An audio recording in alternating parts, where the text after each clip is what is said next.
భార్య, 2 పిల్లలు ఎదురు కూర్చొని ఉండగా కట్టుకున్న భార్య కళ్ళ ఎదుట బుల్లెట్ షూట్తో చంపబడ్డాడు. మాటలు కూడా రాని పసిబిడ్డ తల్లి ఒడిలో, 3 సంవత్సరాల పసిపాప తల్లి ప్రక్కన, పిల్లలిద్దరూ భార్య చూస్తుండగా వారి కళ్ళ ముందు చంపబడ్డాడు.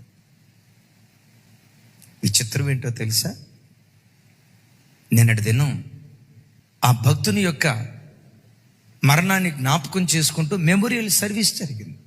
తన భర్త యొక్క ఛానల్లో తాను మాట్లాడుతూ, నా భర్త చనిపోయాడు అనే కంటే కూడా పరలోక రాజ్యానికి వెళ్ళాడు, ప్రభుతో కూడా బ్రతుకుతున్నాడు. మేము పరలోకానికి వెళ్తాం, నేను నా పిల్లలు నా భర్తను పరలోకంలో తప్పకుండా కలుసుకుంటాం. అందరూ అనుకున్నారు చార్లీ చేసిన పరిచర్య ఇంతటితో ఆగిపోద్దని. నా భర్త ఏ ప్రభు పరిచర్య చేశాడో, నా భర్త చేసిన పర్య నా భర్తతో పాటు ఆగిపోదు, దాన్ని మరలా నేను కొనసాగిస్తా. ఎంత కొనసాగిస్తానో తెలుసా? నా భర్త జరిగించిన పరిచర్య కంటే మించిన బలంతో నేను పరిచర్య కొనసాగిస్తా.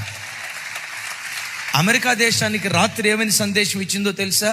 అమెరికన్స్, ఓ క్రిస్టియన్స్, ప్రతి ఆదివారం సంఘానికి వెళ్ళటం మర్చిపోవద్దు, ఆరాధనకు వెళ్ళటం మర్చిపోవద్దు, ప్రభువును ప్రేమించడం మర్చిపోవద్దు, ప్రభువును ఆరాధించడం మర్చిపోవద్దు.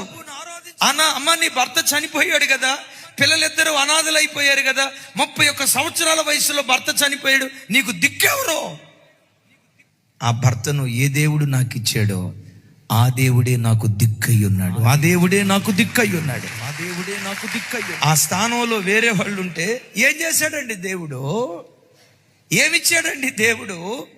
దేవుడు దేవుడని నా భర్త దేవుని కొరకు పరిగెత్తితే నాకు వచ్చేది మరణమా? చిన్న వయసులో వైధవ్యమా?